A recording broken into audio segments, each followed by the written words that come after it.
an increase in global fascism, and fascism being the type of pylon you get when a charismatic leader makes it more okay than normal to be to coalesce around an enemy that the fascist leader identifies, uh, and tends to be associated with a lot of criminal behavior, a lot of propaganda, a lot of disinformation.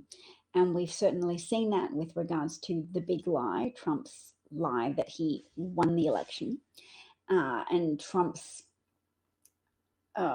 muddying of the waters with regards to public health measures to address COVID.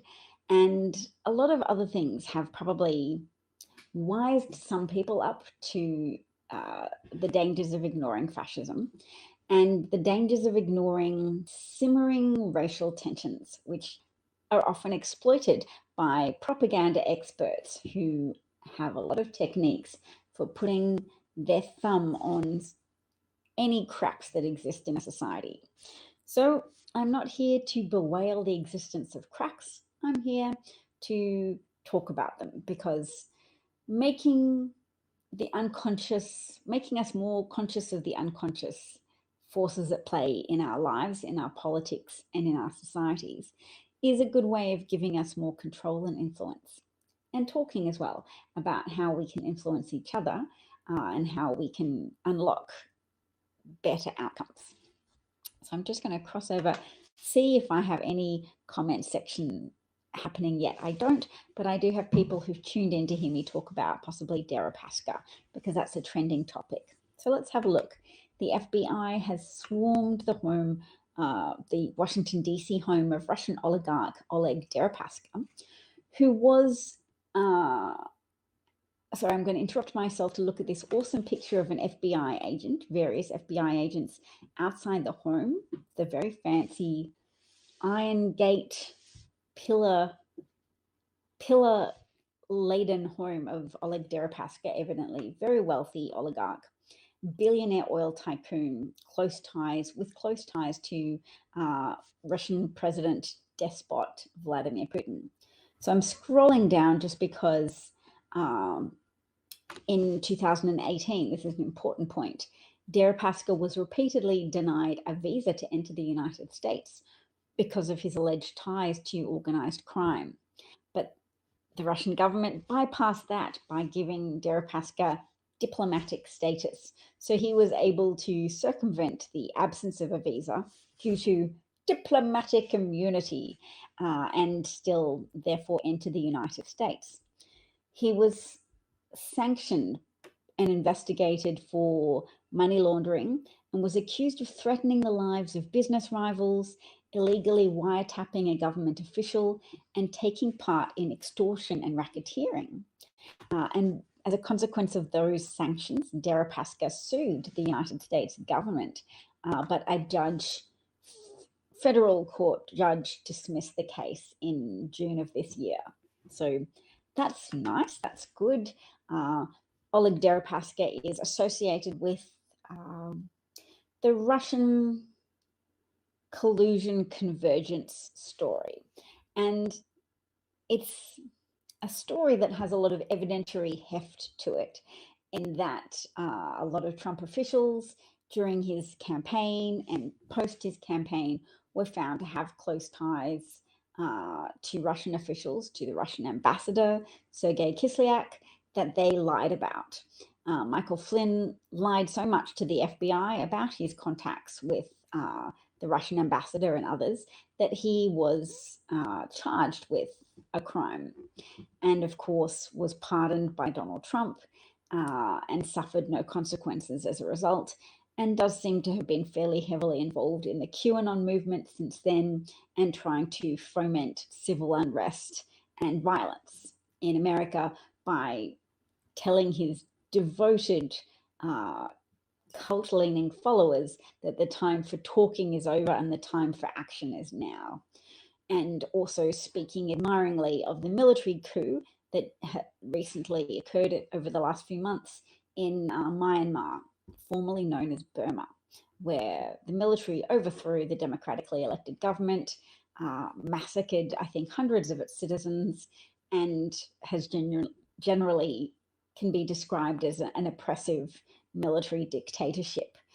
So the reason why Michael Flynn has spoken admiringly of that outcome is because he was encouraging people to aspire to that level of insurrection in the United States, possibly because he knows that there are other crimes he's committed that Trump is no longer in office to pardon him for. So he wants to expedite some kind of government overthrow whereby his collusive colleague, Donald Trump, is returned to a position whereby he can grant more pardons. So that's my thoughts on that. Thank you for bearing with me while we talked about Deripaska. I'm going to close that window and open Twitter, just because I always have a lot of things to go through that I've bookmarked in Twitter that I want to talk about.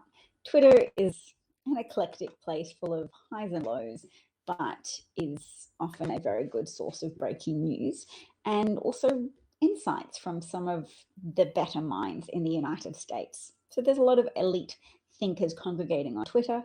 If you can avoid the noise and the burden of people's emotional responses to things. And people have a lot of emotions, which you can see as a function of human adaptive potential. People sometimes want things to happen speedily. People are sometimes impatient. People sometimes overreact to previous levels of complacency. It's rare for people to shoot exactly on target. We often overshoot or undershoot with matters of concern. So if you can cut through the dross and find the sharpest minds on Twitter, you can feel like you've struck it intellectually lucky, and I often do feel that way.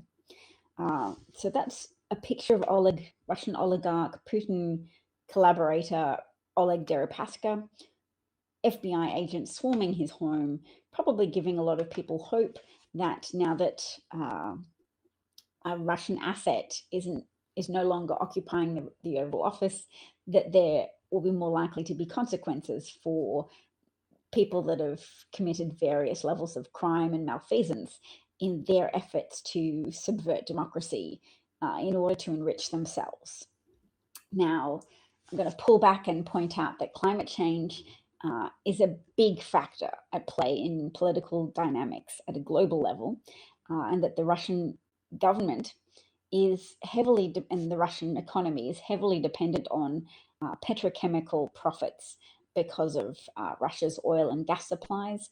And indeed, Russia militarily invaded a section of Ukraine called Crimea and took that over in 2015, for which it was sanctioned by the US government. And it did so because the Crimea does have an abundance of gas and oil. And that the Russian government has presumably felt very confident in meddling with various Western democracies around the world in order to reduce the chances that people would vote in politicians who would reduce the subsidies of various petrochemical industries, coal and gas and oil, and instead direct those subsidies and that boosting ability to renewable energy sources, thereby reducing humanity's dependence on fossil fuels for energy sources, and instead create more of a competing market for, or more of a competitive market for cleaner energies that generate less pollution and less heat trapping gases in the atmosphere. So that's one of my explanations for why the Russian government has been so keen to mess with democracy, to mess with not only American democracy, but to mess with journalism, to mess with the output in the public arena, to introduce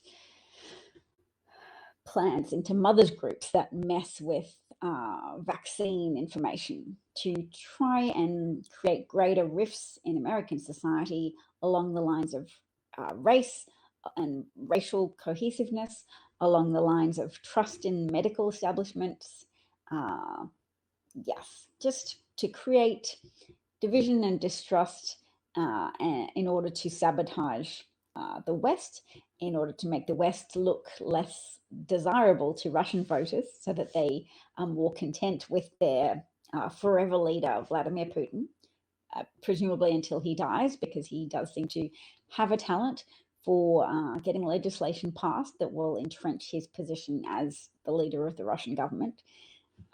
Even though initially they had term limits, he's so configured things so that he took a turn as a prime minister, back to president, no foreseeable likelihood that he will be voted out, in no small part because the ballot rigging seems to be fairly out in the open.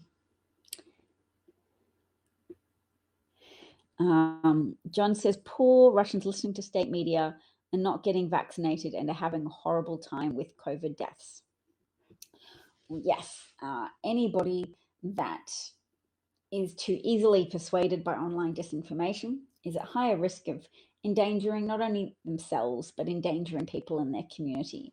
So it's been pointed out that Colin Powell died of COVID side effects, but ultimately he died of the level of immunocompromise that's associated with the type of blood-borne cancer that he had that impacts your immune system, your white blood cell generating tissues, and he was immunocompromised, which left him vulnerable to contracting COVID.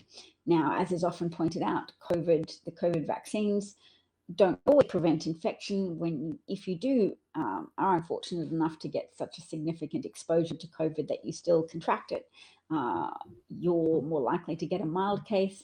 But if you're immunocompromised, your breakthrough COVID case is more likely to be deadly. So people refusing to get vaccinated, people purposely prolonging the pandemic, purposefully or unconsciously prolonging the pandemic in general by their gullibility for anti-vax propaganda. That endangered Colin Powell. That's still a factor in the death of thousands of people each week from COVID in the United States, and similarly around the world. The subset of any given society that's susceptible to COVID disinformation from the internet, that's creating space for the COVID virus to flourish and impact and cause the death of immunocompromised people, children too young to be vaccinated, and of course the unvaccinated themselves, who comprise often 90% of hospital admissions for COVID. All right, let's have a look at what else is happening. The FBI hasn't specified why it is that Oleg Deripaska has had his home raided, but it is exciting. Oh, they've got video of it. Let's have a look at this video.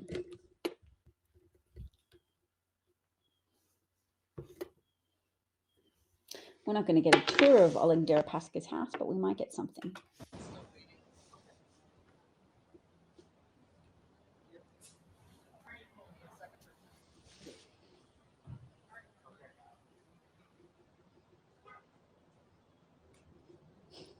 Okay, the video is not that exciting. It's just the outside of Oleg Deripaska's house with FBI agents standing around. All right, let's look at what else I've saved up. On Tuesday, today is Tuesday, so the January 6th committee, wow, what a sentence. The January 6th Attack Committee is set to hold a vote on Steve Bannon for criminal contempt. Now, yes, it will be great if Steve Bannon is compelled to testify and to hand over documents, but we do already know an extraordinary amount about the insurrection. It's just we need to know more, and we need the public to pay attention, and we need to be able to effectively counter the normalizing efforts of the Republican Party to pretend that the degrading and shocking attack on the Capitol was just somehow nothing. And remember, we don't have to change the minds of people who hold extremist opinions. We have to make sure we're not being so passive that the persuadable middle of Americans with opinions doesn't inadvertently end up on the side of the people who are most passionate and outspoken, if those happen to be the bad people, and they often are, because fascism is a time of unleashing the animal spirits and the excitable passions of people who are gullible enough to believe in a confected enemy. Does that make sense? When Adolf Hitler was a fascist leader, he was able to create an enemy out of Jews and communists. Communists and communism is a real danger, and then you add an imaginary danger to that as well, and it all seems much more plausible to people. For Donald Trump, he was able to frame undocumented migrants as being a terrifying enemy that was hell-bent on invading America.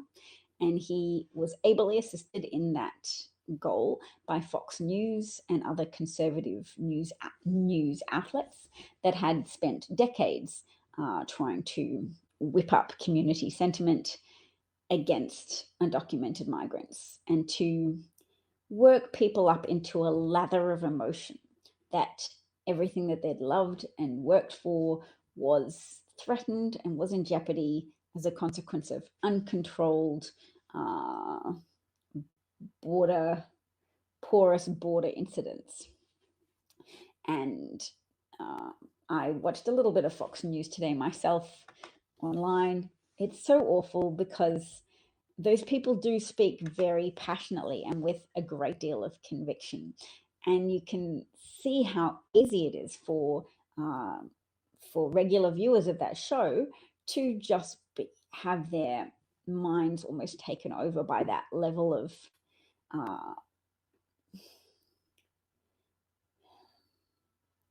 consistent belief. It's all very thematically cohesive. Everything that they represent, the enemy is always clear. So it's that type of appeal that lies in simplicity, repetition, and identity cheering. So these are the hallmarks of fascist preconditioning, where you prepare a subset of the population to hate enemies, to have a non-functional democracy, because you learn to equate Democrats with terrible, contemptible levels of evil. They're baby killers. They're trying to sabotage America. Democrats hate America. You hear this, you hear it uttered by people, attractive people who talk with great conviction, sincerity, and very strong appeal to camera. So they look at the camera and they're able to say, absolutely, this is the case. Those Democrats don't love America. And it's infused into all of their stories as well. That super strong goal to render Fox News viewers incapable of even considering Democrats as humans or considering undocumented migrants as humans. It very effectively strips certain people of human status in the eyes and ears of Fox News viewers. So I hope that makes sense. I found it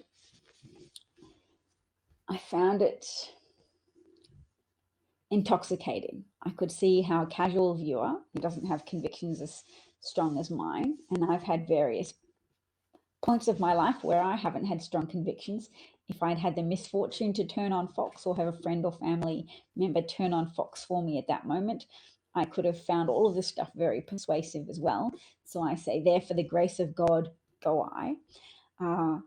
They're very into minority rule. So I'm trying on some new terminology today. White minority rule is their target aim. They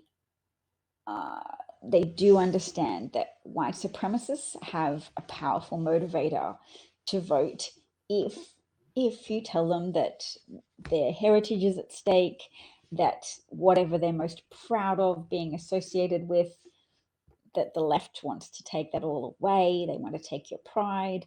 They want to take your money. They want to take your safety. those are all persuasive arguments if you don't know any better and you don't know that they're misrepresenting America and that they're misrepresenting the contributions of migrants to the United States.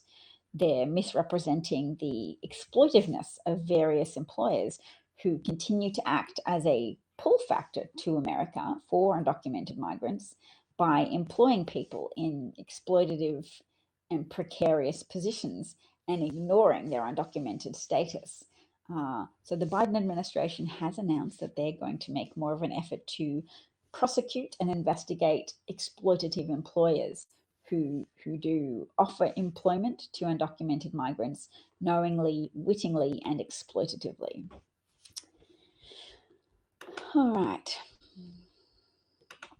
Speaking of January the 6th, which I wasn't just then, but I'm going to go back to it because this is the 6-point plan that John Eastman devised, a conservative lawyer who, where did he work for? Worked for someone. But he had a 6-point plan that involved then Vice President Michael Pence counting the ballots, starting with Alabama, but when he gets to Arizona, he announced he has multiple slates of electors and so is going to defer decision on that until finishing the other states. Now, one of the flaws with this 6-point plan is that all the states verified the election results. No state sent a competing slate of electors to the Capitol for counting. So no state actually did that. So in his hypothetical overturning of the election, he was going to have at least some states send competing electors. And so he says that would be the first break with the procedure set out in the act. So essentially their goal was to break procedure enough and then announce that it was broken and they wouldn't follow it. And say, well, let's just gavel Donald Trump in as president because there's too much controversy. Yes, Donald Trump has lost all of the court cases his lawyers have used to challenge the election results, 62 court cases. Yes, it's been very definitively proven that there was no evidence of widespread voter fraud and that the minimal voter fraud of 1 or 2 cases in a country of over 330 million population and a voting population of somewhere close to 200 million. Hang on, 70. Well, about 150 million voters, that voter fraud was rare and that the procedures in place to safeguard voting are secure and functioned well in the 2020 election, in part thanks to those of the elite who recognized that Trump was likely to challenge the election results and to pursue a fascist course of action of saying, nothing's real, nothing's secure, you just better keep me on as the president because you love me and don't worry your little precious heads about elections. So yes, that was John Eastman. I think he was a professor at Columbia. Let's check. Yes, John Eastman is no fringe figure in the conservative movement. He is the director of the Claremont Institute's Center for Constitutional Jurisprudence. So some white people profess their devotion to the Constitution, and the fact that it's a sham should be more evident by John Eastman's actions, because there is a subset of people professing devotion to the Constitution who actually do their best to overthrow the Constitution. He worked as a law clerk for Justice Clarence Thomas and then took a position with Kirkland and Ellis. Well, Kirkland and Ellis, prestigious, but associated with a lot of criminality and treasonous behavior.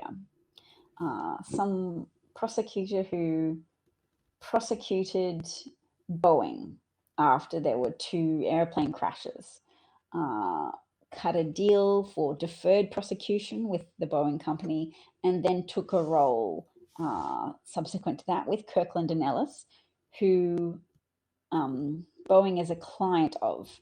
So basically was hired by the company, indirectly by the company that she cut a prosecutory deal with that involved not prosecuting any of the people whose negligence killed 2 plane loads of people, of human beings. All right. So Claremont Institute, is it just a fringe think tank? Well, the Claremont Institute's honoring Ron DeSantis next month, giving him a statesmanship award.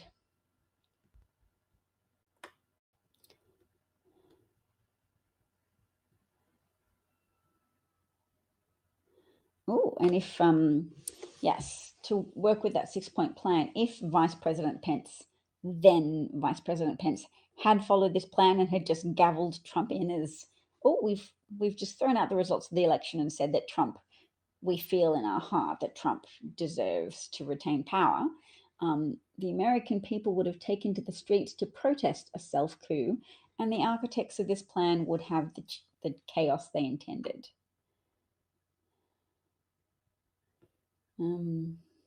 Is violence an essential element of the populist right's political agenda? To claim otherwise has become increasingly difficult. Well, that's good, isn't it? To have more people openly talking about how, yes, violence, sedition is part of the conservative populism that has overtaken a lot of the right in the United States.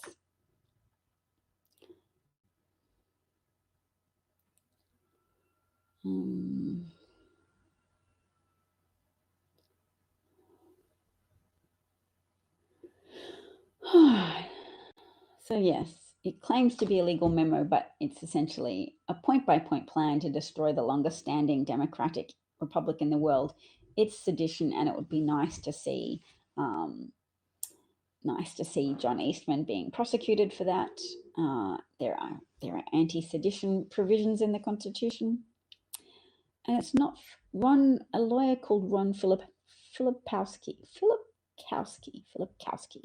notes that it's not far off the speech Jefferson Davis gave to the Senate in 1858, justifying secession.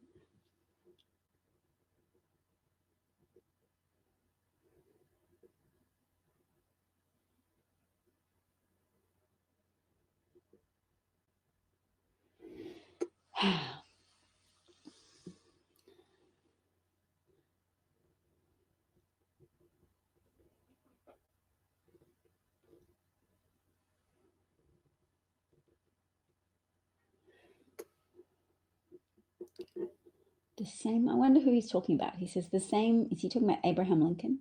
He says the same dangerously powerful man describes the institution of slavery as degrading to labor, as intolerant and inhuman, and says the white laborer among us is not enslaved only because he cannot yet be reduced to bondage.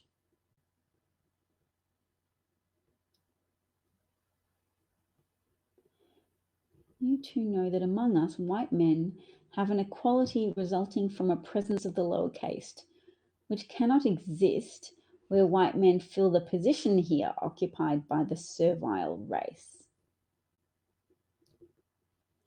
So basically, Jefferson Davis in that secession speech is making the argument that equality, the level of equality that exists in the United States exists only because Black enslaved people occupy a certain rung in the social hierarchy. And if that division is removed, then white men will lose status.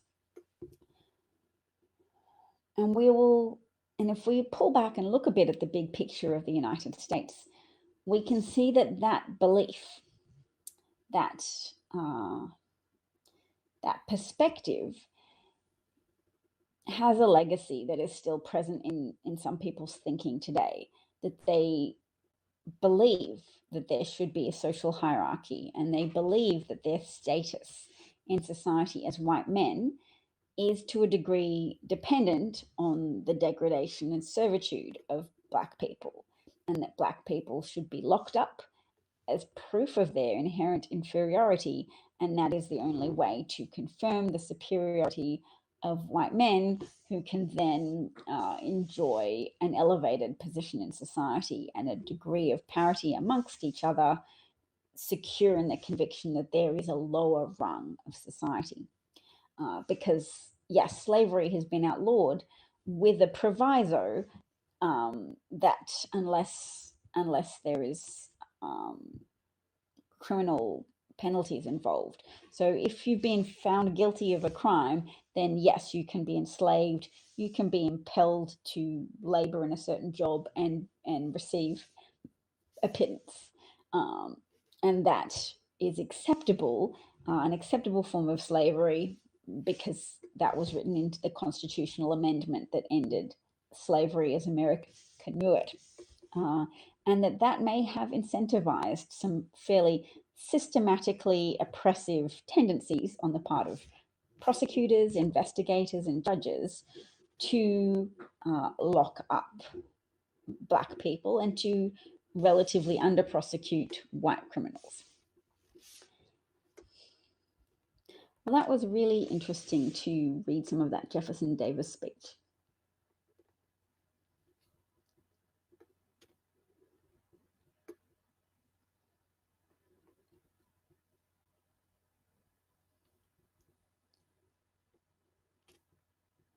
I love the flag of my country with even more than a filial affection.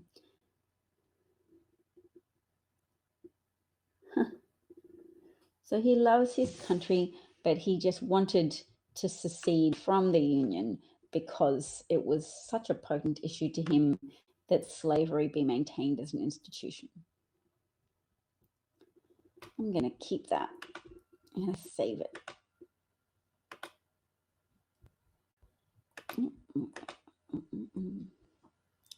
Save it later. Okay.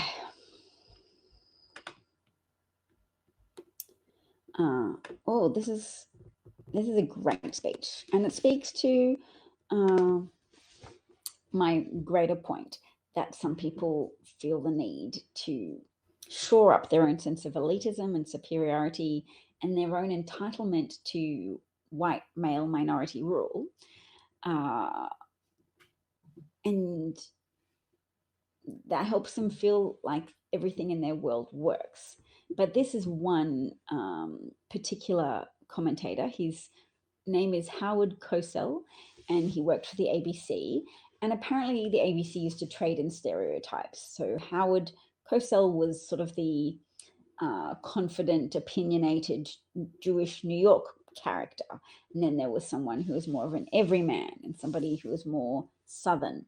But Howard Cosell lent into his position and used that position to advocate sincerely for the rights of the rights of Black Americans to achieve liberty and justice for all. And he supported Muhammad Ali and would use his name, Muhammad Ali, after he changed his name. And yeah, so here the speech, it's got 1.5 million views, which is good. It's, consider if you would hear that from someone on television now, if you would expect anyone with a career in media to have the intestinal fortitude to say something like this on air. Because maybe you would. And if so, who? Who do you think would have the intestinal fortitude to say something like this? What it did, the rules and traditions of the games were violated by the actions of Smith and Carlos. Doubtless the preponderant weight of American public opinion will support the committee, but nothing is solved really. The U.S. Olympic Committee, in the manner of the fabled village of Brigadoon, appears on the scene once every 4 years. It is in the main a group of pompous, arrogant, medieval-minded men who regard the games as a private social preserve for their tiny clique. They view participation in the games as a privilege, not as a right earned by competition. They say the games are sports, not politics, something separate and apart from the realities of life. But the black athlete says he is part of a revolution in America, a revolution designed to produce dignity for the black man, and that he is a human being before he is an athlete. He says his life in America is filled with injustice, that he wants equality everywhere, not just within the arena. He says that he will not be used once every 4 years on behalf of a group that ignores what happens to him every day of all the years. He says he earns participation, wins fairly, and that he will use his prominence earned within the arena to better his plight outside of it. He says, don't tell me about the rules. The U.S. doesn't dip its flag in front of the reviewing stand, and that's a rule all other nations follow. He's aware of backlash, but says he's had it for 400 years. And so the Olympic Games for the United States have become a kind of America in microcosm, a country torn apart. Where will it all end? Don't ask the U.S. Olympic Committee. They've been too busy preparing for a VIP cocktail party next Monday night in the lush new Camino Real. Howard Cosell reporting from Mexico City. Wasn't that interesting? It's funny because it reminds me in a way of, I mean, he's speaking for good. He's calling out American society, and he's calling out the American Olympic Committee for entrenched racism, for the kind of passive racism that allows bad things to happen to Black people and opposes any kind of standing up to injustice. But the caustic way in which he speaks reminds me of Tucker Carlson. And Tucker Carlson has abused that same technique of appealing to an audience by saying caustic things about everybody as long as they're Democrats or establishment or Dr. Fauci or they being millennials, Gen Xers, anybody in favor of more justice, less discrimination. It's an inviting rhetorical technique. You want to lean into it. You want to side with him against the indulgent people he's framing as lazy and selfish and greedy, that they're going to have a cocktail party rather than engage with the problems highlighted by the protest of Carlos and two Black athletes at that particular Olympic Games who used their medal winning positions on the podium to raise a hand each. They raised different hands because they only had one set of black gloves. One person had left their set of gloves behind, but an Australian athlete called Peter Northam, let's check him out. Peter Norman, who supported their protest and who attracted a lot of public backlash and humiliation when he returned to Australia after that particular Olympics. I wonder if we can see footage of what happened. They took to the stand, the podium, the medal winning podium. I think I can see it in this thread. Here is video of Tommy Smith and John Carlos protesting during the national anthem at the 1968 Summer Olympics in Mexico City. So 1968. Medals will be presented by the Marquis of Exeter, Doyen, member of the International Olympic Committee.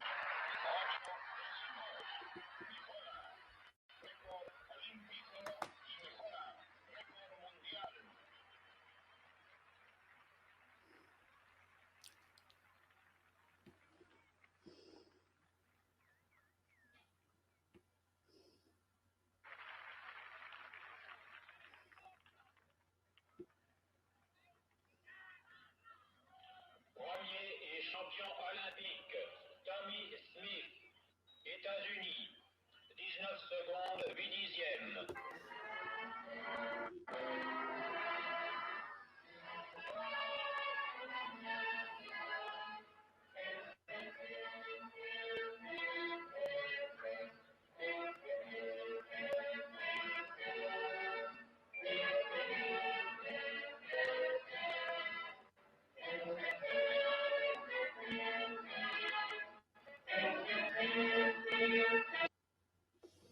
So that's pretty amazing. They didn't kneel, they raised their arms. It was a big controversial thing. It created a lot of discussion. And Tommy here was being interviewed by Howard Cosell. So we can hear his own words to explain the symbolism of that gesture. Sell spoke to Tommy Smith after he accepted his gold medal. Tommy, would you explain to the people of America exactly what you did and why you did it? First of all, Howard, I would like to say I'm very happy to have won the gold medal here in Mexico City.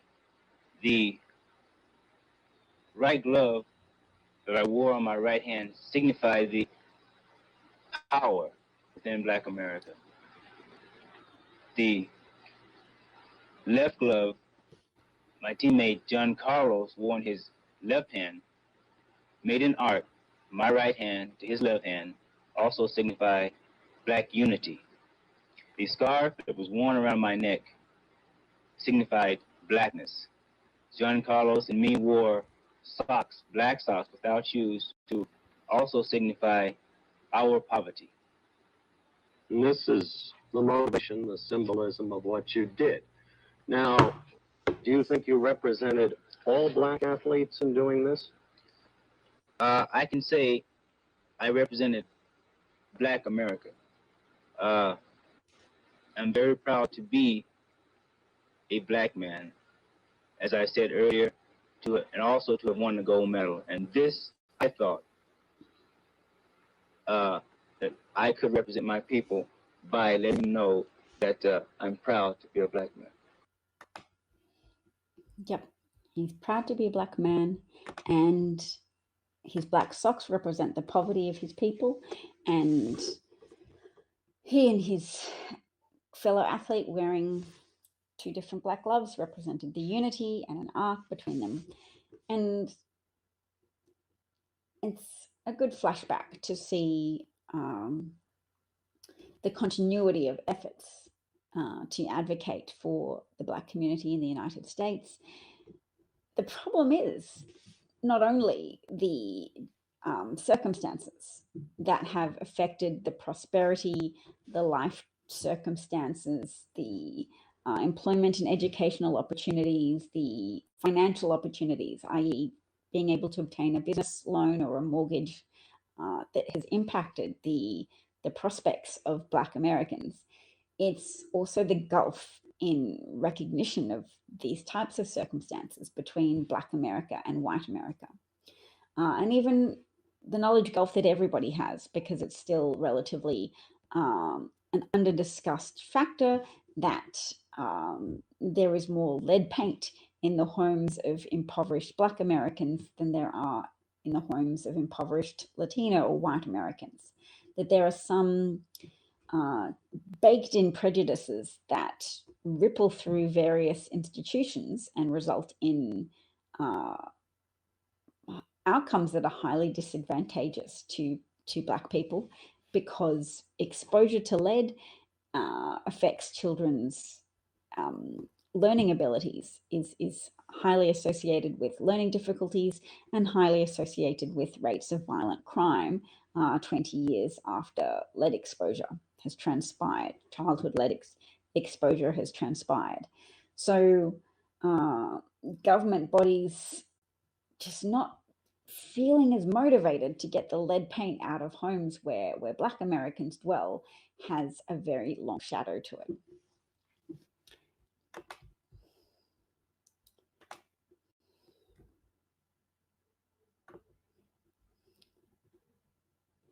But back then, when Tommy Smith and John Carlos performed their protest at the 1968 Olympics, even then they were still allowed to play in the NFL, whereas today all 32 NFL teams have blackballed Colin Kaepernick and Eric Reed.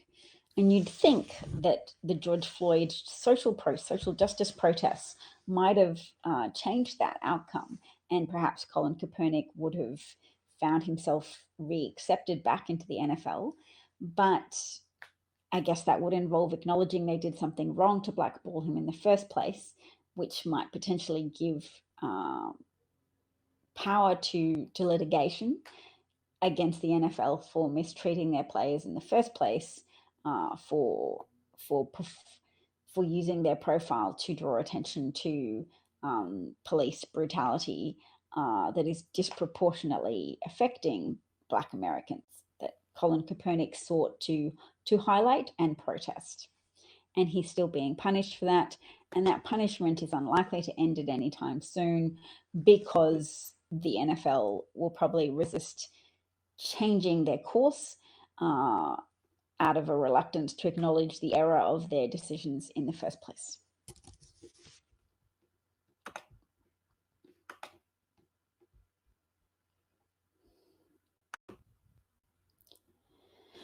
I'm going to circle back to the Eastman memo that I was discussing before. A reporter, what type of scholar is he? Max Kennelly is a trial lawyer by day and cooking monster by night. But he notes that the Eastman memo that sought to find a way to formalize the overturning of democracy in favor of entrenching Trump's illegitimate dominance of American politics. He notes that Thomas Alito and Gorsuch, what they wrote about state legislatures in the 2020 Pennsylvania and Wisconsin cases, they say if Amy Coney Barrett joins them, there will be 5 justices happy to take a state legislature's word for who won, regardless of the actual results. Now, there's a lot of Republican-controlled state legislatures, and Trump has really led the way in the Republican Party for establishing a disrespect for democratic outcomes that they can run with, because he's provided something in its place. Instead of respect for democratic norms, a lot of Republicans have understood now that devoted loyalty to a cult figure is an effective counterbalance to attachment to democratic ideals. Now, this is why I'm never that concerned about a replacement Trump. I think Trump was unique in his ability to converge, hello Molly, to converge a lot of factors. American idolatry of the perceived uber wealthy, American television viewing habits, and the extra credence you get as a cult figure who has become synonymous with wealth and prestige and success with beautiful women, success with the ladies, and who sits at the crossroads of cultural conflict in that way, who is such who is so easy for people on the right to project their own qualities onto, their own better qualities, and say, yeah, Trump is just emblematic of everything that's good. He's wealthy and I want to be wealthy, therefore he's honest because I'm honest. And Trump and I are now united in my heart, and I would defend him as I would defend myself. He is as I would be as likely to criticize him as I would to testify against myself. And that that convergence of bluster, familiarity with Adolf Hitler's techniques, that commitment to power at all costs, that relentless pursuit in a cult figure kind of way of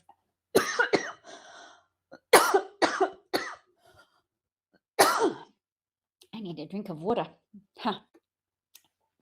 But I'm going to segue into American history to say I've recently been learning about the biggest mass murder of Americans preceding 9/11, and that was the Jonestown Massacre in Guyana, when cult leader Jim Jones ran a communist commune in Guyana of idealistic people who supported Jim Jones's advocacy for racial integration, anti-sexism.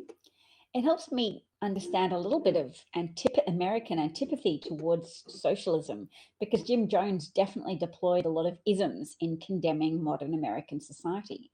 Condemned sexism, condemned racism, condemned racial segregation, a lot of which I agree with.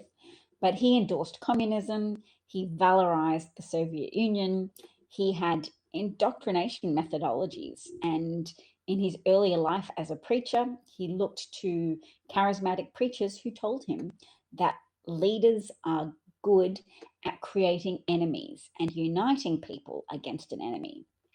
That is a very powerful tool for bringing people together and uniting them behind a common purpose of opposing an enemy. So Jim Jones in the commune in Guyana was adamant that the CIA were enemies, that modern America was the enemy, that the Soviet Union was ideal society, and that the CIA was out to get them and would take their children from them, and that it was very important to drink the poison. And in fact, they'd rehearsed drinking poison as a loyalty test on some previous occasions, and also had armed guards with crossbows and guns, so that people could understand that if they refused or if they failed the loyalty test, that death by another means awaited them. So it's also been argued that a lot of the people in the Jim Jones commune had been given sedatives the day before in their grilled cheese sandwiches. So anyway, a lot of people drank the Kool-Aid, which is often used as a throwaway line, but is apparently a very distressing term to use for survivors of that mass murder-suicide or mass massacre. And Molly wants to know if I think that if Trump endorsed a 2024 candidate, they wouldn't be voted for. Molly, I'm comfortable thinking that while Trump's alive, he would not endorse a 2024 candidate because he is the center of the cult. So he doesn't give away his power. Ultimately, he doesn't support the Republican Party. He supports the Trump-led Republican Party. And if it's not Trump-led, then he doesn't support it.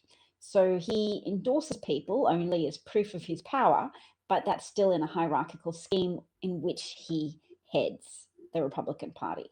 So no, I don't think that there's a danger of a Trump-endorsed Republican candidate easily defeating Democrats, unless voting rights continue to be trampled on to such an extent, and that Republicans continue to experience success after success in different states, and manage to make voting so difficult that even mass voter registration drives and mass Democratic get out the vote campaigns can't even help counteract those anti-democratic democracy suppressing initiatives from the Republican Party, the Trump emboldened Republican Party, because they're emboldened to more nakedly pursue minority rule. There's already a strong minoritarian bent to American politics that, as I've often said in my broadcasts, is a baked-in compromise part of the Constitution, whereby wealthy slavocrats were reassured, were persuaded to sign on to the formation of America, to sign on to its founding documents, the Constitution, through promises that northern abolitionist states would never gain enough power to be able to abolish slavery through the use of Senate malapportionment, the use of disregarding population size of different states to guarantee every state 2 senators in that part of the upper house of Congress, which guarantees that smaller states will be able to wield disproportionate influence over larger population states, many of which at the time of America's founding had a strong abolitionist bent. And that was supposed to be the compromise reassurance to southern states, together with the 3/5 compromise, which allowed states to count Black bodies in their population totals, even though Black Americans and Black enslaved people were not granted the right to vote. Their bodies were still used. 3 out of every 5 Black bodies could be used to increase the population tallies for each state.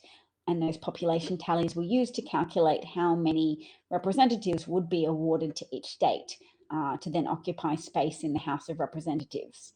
Again, giving disproportionate weight to states with a high number of slaves. Molly says, I'm hoping the Republicans get themselves together and fight a Trump 2024 run, but so far no one seems interested. Molly,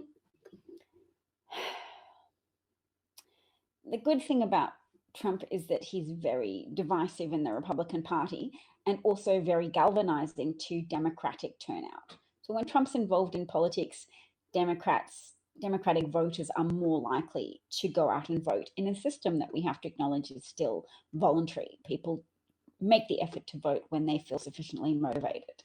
So even though Trump does have a very galvanizing effect on low propensity voters, people who are easily swayed by Trump disinformation and Russian disinformation about the enemies they need to protect themselves from, those undocumented migrants that they have managed to perceive as the boogeyman, in an age-old story of pick on the minorities and scapegoat them as somehow dangerous and in dire need of striking back against them. Even though Trump is galvanizing to low propensity voters, he also turns off suburban women and college educated, a segment of college educated white people. There's a segment of college educated white people which is still devoted Republican voters, and you can't deter them. But in an electoral college system, you still just need a percentage to shift in your favor in order to succeed in that electoral college system, to have a number of states to tick enough boxes to win through that system. You can't just have all the left voters in California understand that Trump is dangerous. You have to have a proportion of white educated voters in suburbs spread across the United States, spread evenly across American swing states, who recognize that Trump is a threat to democracy and a threat to public health and a threat to the economy. And so Trump's value to the Democratic Party is that he will continue to galvanize Democratic turnout, and he will continue to endanger the support of Republican voters by making statements such as Republican voters shouldn't turn out to vote if it's not settled about the theft of the 2020 election, i.e., don't vote if Republicans don't use all the power at their disposal to somehow overturn the results of the 2020 presidential election in my favor. So that's a powerful thing that Trump is doing to sabotage the Republican voter turnout. Because even if it pairs off 5% of Republican voters, that can be a winning margin in swing states for Democratic candidates. And I'm hopeful about that.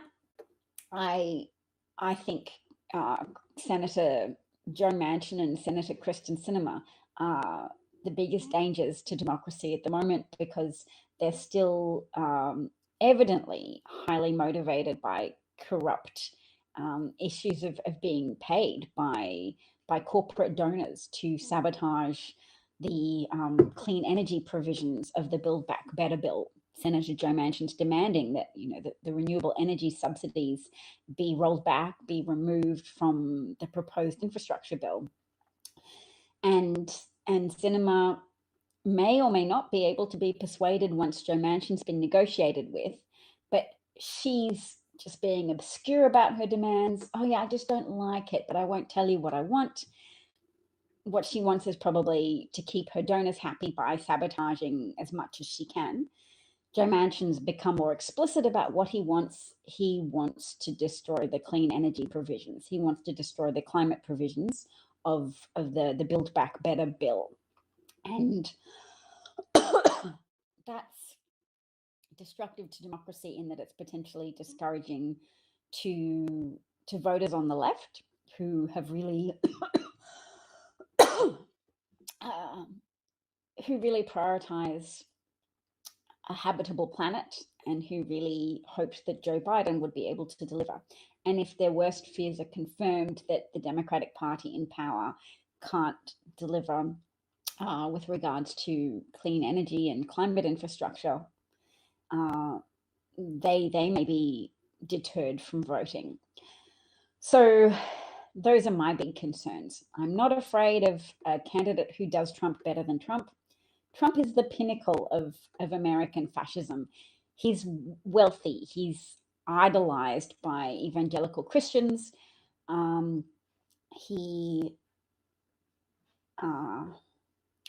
Because they can say it's because he supports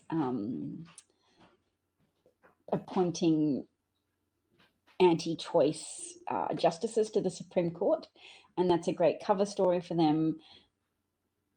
But ultimately, they're supporting a reintroduction of more hierarchical elements to American society, where women are more subjugated to their fertility. Women are more women have less choice about whether or not to pursue education or employment opportunities, because if they happen to fall pregnant, they'll be stuck with it. If the Supreme Court continues on its path of overturning Roe v. Wade in state by state, so they've effectively greenlit the overturning of Roe v. Wade in Texas.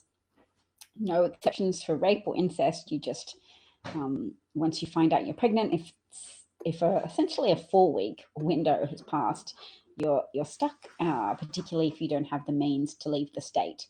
So abortion is something now only with people who can afford to have someone to look after their children, who can afford to pay for transport and accommodation out of state. They can have choices. They can evade being subjugated by their own incidental fertility. And what are the other things that they like? Evangelicals like anti-choice, forced birth, subjugation of women, and they intuitively like white minority rule. And they like that Trump promised the entrenchment of white minority rule by making an enemy out of Democrats, making an enemy out of anybody who advocates for voting rights.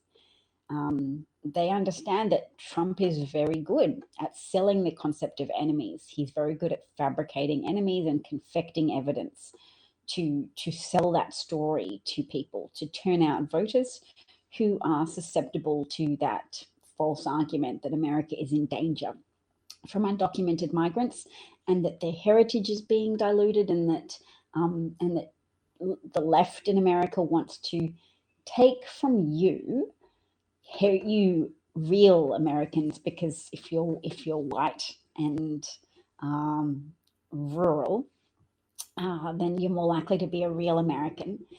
Or if you're white and wealthy, then you also have something to fear from Democrats who might want to take your wealth and distribute it to increase wealth equality and to make reparations. They have some fears about the integrity of their wealth, and some have fears about the integrity of their white minority dominance, political dominance. So he's the master storyteller for racist, greedy people who either buy their own bullshit about legacy Americans, heritage Americans, or who just understand at some level that a corrupt businessman like Trump is more likely to do favors for his wealthy peers or aspirationally peers. He will continue to facilitate Republicans getting tax cuts and write-offs for their jet planes, and will keep appointing Supreme Court justices to further entrench the conservative stranglehold on the Supreme Court, the anti-democratic conservative stranglehold on the Supreme Court that essentially rewrites America's judicial system, America's legislation system, overturns the legislative outcomes from Congress in favor of their own wish list of asserting hierarchical dominance from white, wealthy male Christian males. White, wealthy Christian males. What's an acronym for that? White, wealthy Christian males. Wickham.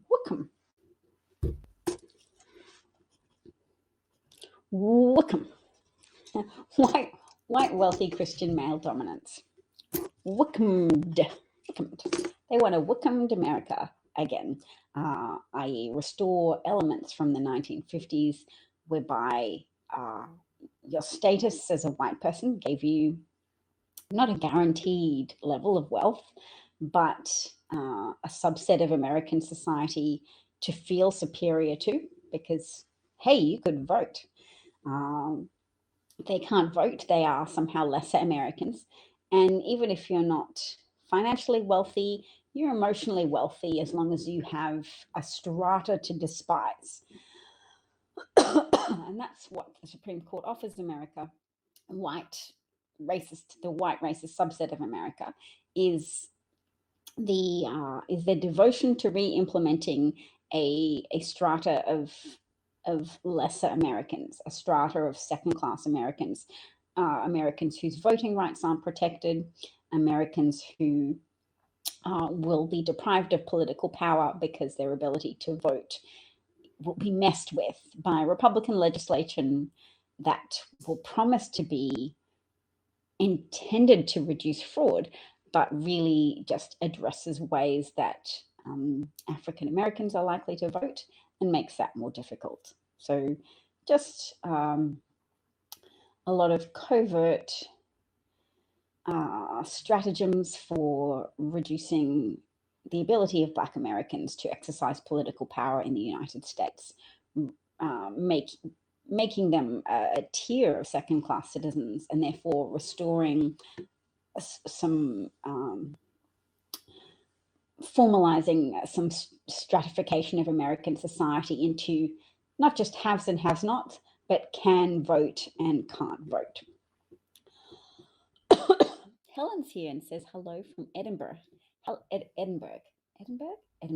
No, Edinburgh. Hi, Helen. And someone called Disc Broadcast says hello from Surrey.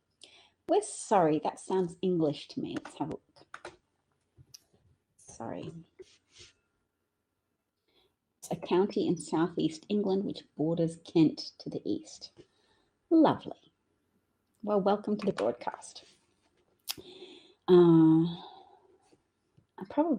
I'm nearly finished. But what I'll do is go back because I think there's a couple of videos that I wanted to share.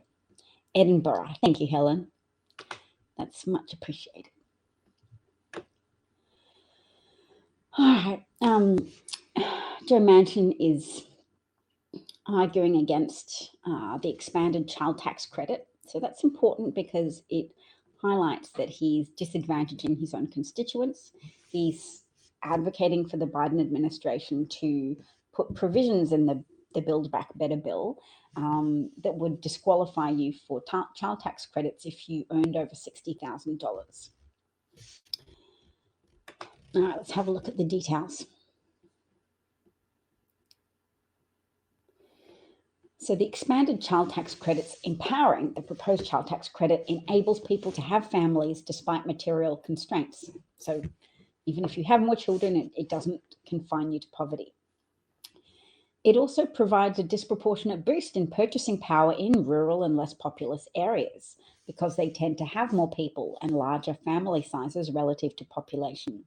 So that would potentially invigorate stagnating non-metropolitan areas.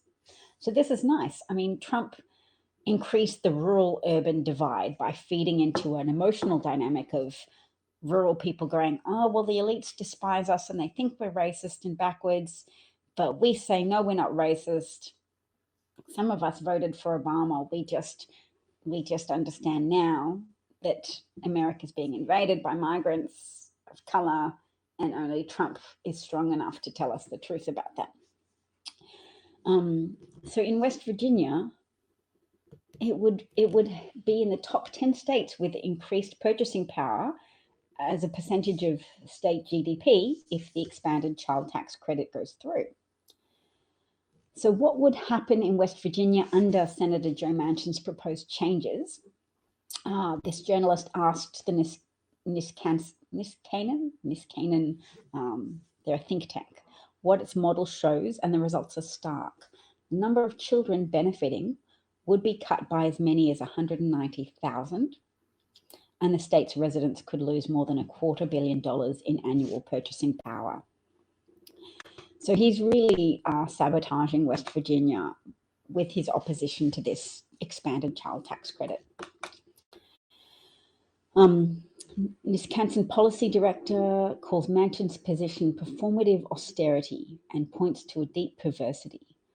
The work requirement is supposed to avoid fostering dependency, but as such a requirement is misguided because people need the child tax credit not because they are unwilling to work, but because children impose additional costs. So if Manchin is worried about dependency, he should see the value in having the child tax credit be relatively universal. Narrowly targeting the credit to the lowest income families risks creating a stigmatizing poverty trap. So Manchin also claims to want to avoid sapping individual initiative, but downsizing the policy's boost in purchasing power could undermine how empowering it might prove in stagnating areas by generating demand and with it more opportunity. So yes, there would be more jobs if people with children had more money to spend and more disposable income. That would concentrate money in rural pockets in America where where family sizes are disproportionately larger. We need people talking about this because Joe Manchin is leaning on lazy, entrenched ideas.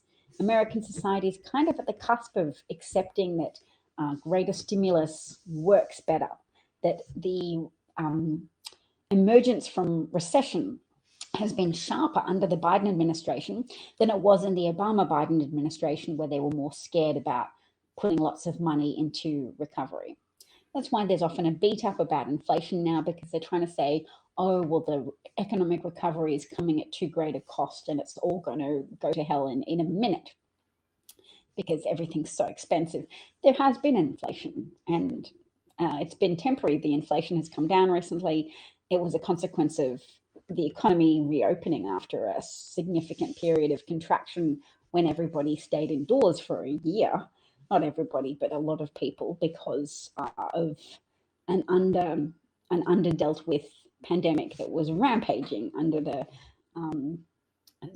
genocidal, the pandemicidal negligence of a fascist leader who was more concerned with trying to increase his chances of staying in power by rigging the election as much as he could, installing a postmaster general who tried to sabotage and succeeded to a large degree in sabotaging the post office so that mail-in votes would be late and would fail to meet cut-off deadlines for being counted.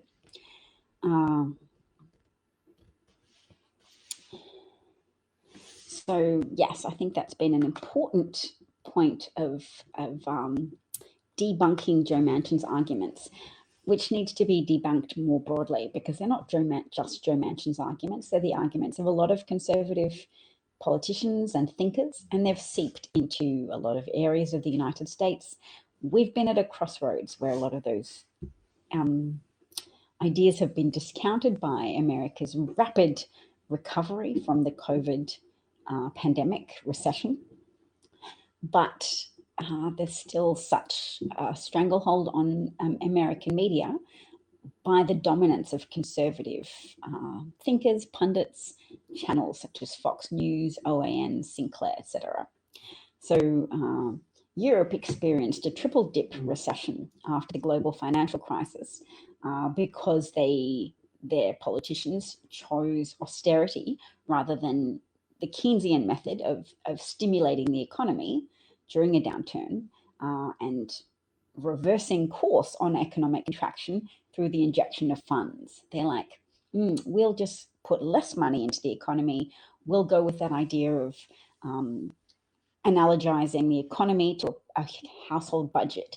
If you're experiencing hard times in a household budget, you cut back on expenditure and go, let's bunker down for the winter and see this through. But as has been proven over and over again in government terms, if you treat the government like a household budget and you hunker down for the winter and you say, let's be austere, let's reduce spending, let's give less money to people with less money spend less, more jobs are lost, the economy contracts further, you support the spiraling downhill of the economy. And then maybe you make a lot of money if you've had enough to bet against the economy through the stock market. If you've been able to make money by betting against the stock market, then you can probably make a fortune. But overall, yes, your economy contracts further, and more hardship is experienced. Families experiencing financial hardship also experience psychological and emotional hardship. There's more family breakdown, there's more crime, there's more emotional dysfunction, and from family level dysfunction.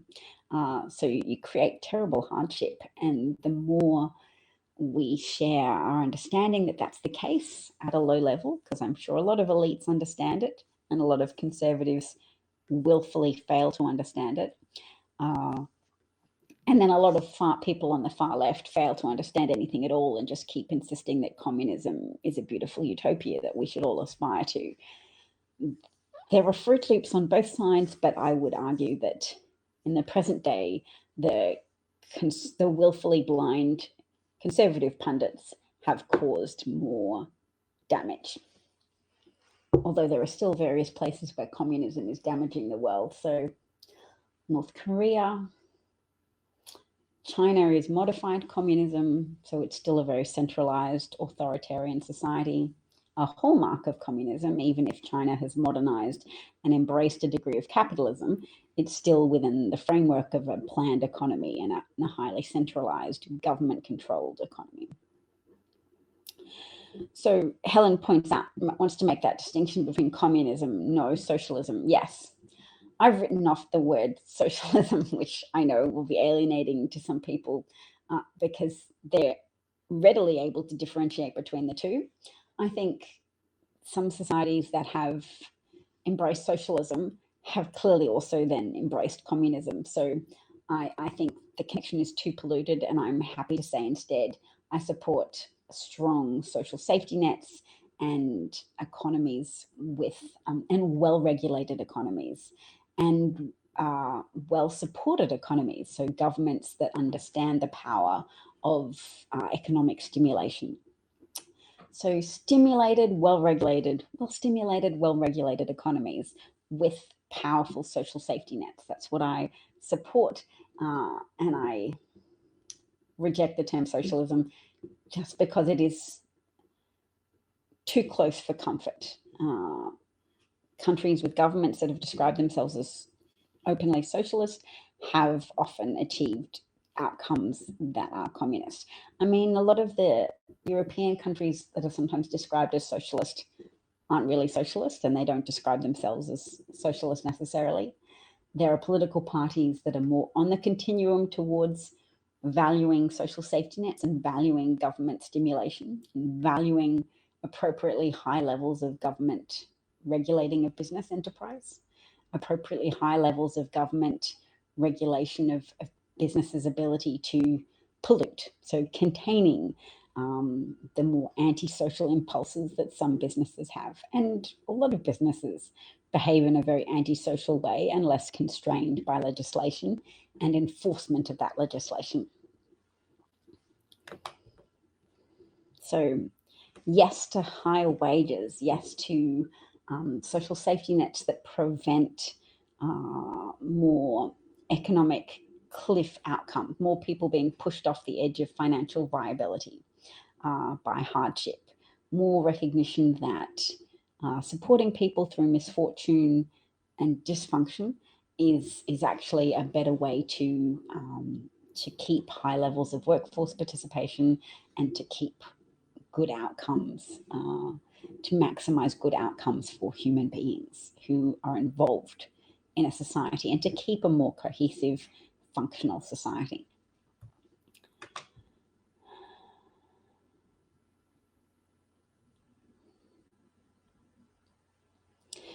Yes, so a lot of Helen points out that she supports more equal distribution of wealth and supports getting wealthy elites and corporations to pay their tax. And yes, I think there's a high degree of consensus about that amongst supporters from both ends of the political spectrum. I think you'll find a lot of people on the right are actually quite on board with making corporations pay a more appropriate level of tax, or reducing the ability of corporations to entirely avoid paying federal tax. So that's at least something that is easy for lots of people to agree on. The only thing is even when you agree with people on the right that corporations and wealthy people need to pay appropriate rates of tax that are commensurate to their levels of wealth, they're still often lost to culture war arguments that say, ignore what the Democrats are doing to make corporations pay tax. You just have to oppose them because they'll kill babies, and you have to conceive of yourself as a justice warrior who fights the baby killing Democrats, which means we just need to be louder about how a lot of us still do want the same thing, and louder about what's popular, and recognizing that the media isn't very left at all. It's often mischaracterized as being left-leaning mainstream media, that the left often is very indulgent of right-wing narratives that sort of under-discusses corporate tax avoidance, that under-discusses the popular measures Democrats are introducing. And we have to try and counteract that force, because the media can be shamed a bit by the irregular, unofficial media, popular outlets that do discuss these issues. They can be shamed a little bit to redress their own deficiencies. And some media outlets have been hopped on board more lately with discussing the threats to democracy of a unpunished, seditious group of people who sought to violently overthrow the government, to violently overturn the results of the election, using both incitement of, I don't want to call them brainwashed, an incitement of a deceived subset of Trump supporters to compel them to take arms against what they saw as injustice and attack the Capitol and attack police officers in order to gain access to the legislative branch, and to try and take them hostage or kill them in order to compel them to accept Donald Trump as a successful leader of a coup, and to overthrow the results of the legitimate election. So that was the violent part. And then you also have just the formalized strategies for trying to hide the unconstitutionality of proclaiming Trump to be the winner. The formal measures to overturn the election results, the more bureaucratic paperwork elements of Donald Trump's coup, whereby his collaborating lawyers wrote memos on how Vice President Pence could just proclaim Donald Trump the winner, or just ignore the results from 7 different swing states and say, well, I'm just going to pass it back to the House of Representatives, which is a emergency measure for a contested election that, in the case of Donald Trump, if Pence had done that, would have resulted in a vote at the House level, and then Republicans would have, strictly speaking, they don't have the majority in the House, but they have more state representatives. I need to find out how that works more, but apparently there's some way in which Republicans could have still affected a majority vote and voted for Trump if Mike Pence had said, I'm just going to say these election results are too controversial.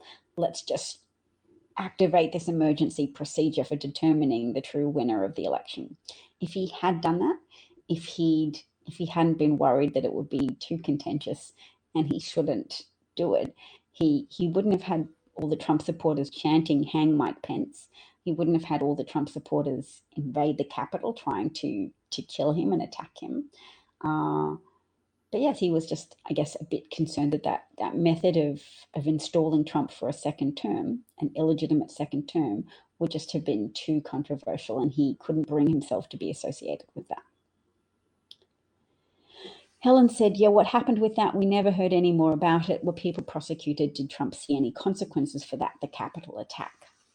I can tell you a lot about it because I follow all of that stuff on, not all of it, I follow a lot of that prosecution information on Twitter. So there's been over 600 arrests of the foot soldiers of that attack, and some of them have faced very small penalties. One pregnant woman she's now pregnant, she was part of the attack in January. She's, I think, been sentenced to 3 months house confinement or something.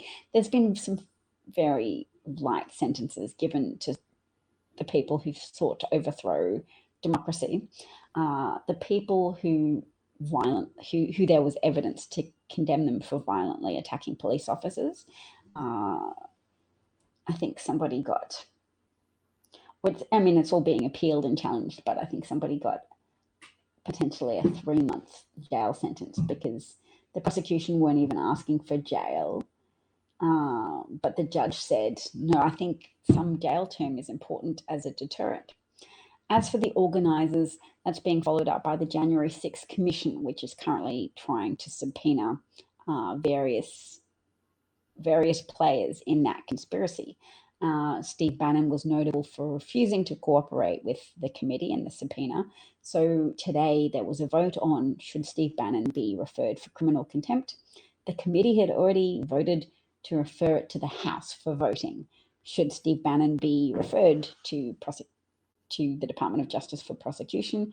The answer was yes. So Steve Bannon, I'm sure it'll be legally challenged as far as possible, but Steve Bannon is going through the process of martyring himself to potentially be criminally charged with refusing to appear at a hearing, a January the 6th committee hearing, in regards to his role in inciting an insurrection. Trump hasn't been subpoenaed. Various other Trump allies have apparently been cooperating with the January 6th committee, but those hearings are private. They haven't been publicized, so we haven't seen any of their testimony or heard much about the contents of any documents they've provided to that committee. So I think the stories that do go out about it don't typically make the mainstream news, and they're all often successfully ignored or minimized. Oh, I have to go. But I will see you all hopefully soon. It was lovely to talk to you today. Hi, Helen, and hi, John, if you're still there. Thanks for being part of the show today, and talk to you again soon. I'll try and broadcast tomorrow. It feels good to be back in the game of popularizing some of this information online. Thanks, Helen. You have a great day too. Bye.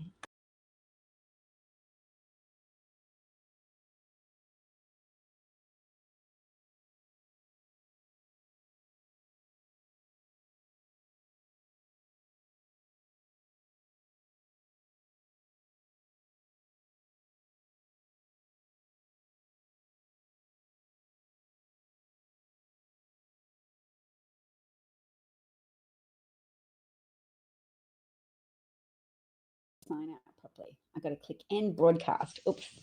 Bye.